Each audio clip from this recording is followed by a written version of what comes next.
Online media distribution: raging bulls. Music and television firms fret about their distributors' new business models. Relations between the companies that create media products and those that distribute them have long been poor, but perennial arguments about the price that ought to be paid for content are turning uglier as digital distribution transforms the media landscape.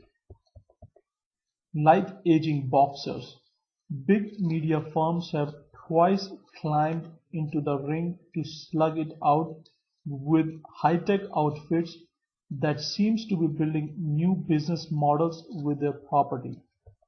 In both cases, the media firms are morally right, yet both encounters have left them bruised. Time Warner Cable was, until a couple of years ago, a part of big media veteran Time Warner. Now it is in the other corner of the ring, keen to prove its tech chops. On March 15th, TWC launched a feisty little iPad application that lets its customers watch some of the television channels they subscribe to on their tablet computers. Customers were so enthusiastic that the system promptly crashed. Many media firms were not. They say TWC has no right to redistribute their content without permission, even within a subscriber's home, and complain that iPad viewing do not count towards a program's ratings. Cease and desist letters have been sent. The second challenger is a heavyweight. On March 29th, Amazon launched a digital locker service for media. This will let the e-retailer's American customers upload music from CDs or digital tracks to remote servers. They can then play their collections through a variety of devices, with the notable exception of some sold by Apple, the firm that dominates the music download market.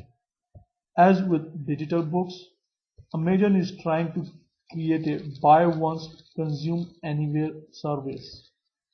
Sony Music complains that Amazon does not have the right to stream music.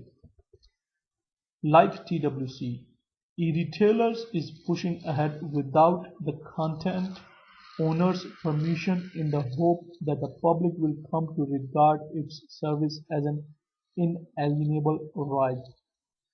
For music firms that have been quietly negotiating with Apple and Google, which want to build local services of their own, Amazon's tactics are below the belt. Even so, are the record labels wise to fight back? Their position is a tricky one. Digi- Digital music downloads, which had been growing quickly, stalled last year in America and Japan, according to IFPI, a trade group. Piracy is one reason. Another is that the limitations of digital downloading are becoming clear. Mark Mulligan of Forrester, a research firm, says music fans now expect to be able to play the collections of tunes on all sorts of devices. Frustratingly, that they cannot. Amazon's new service is designed to solve that problem. Anything that makes digital downloading more appealing should be good news for record labels. They have also they should also welcome strong competition for Apple, which has held sway over digital music for a decade.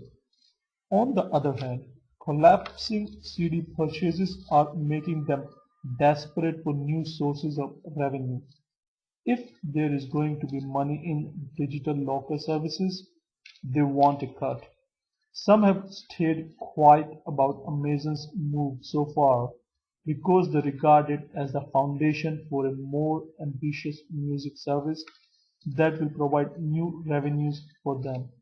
It may be, for example, that consumers will be offered the chance to listen to each other's music for a fee.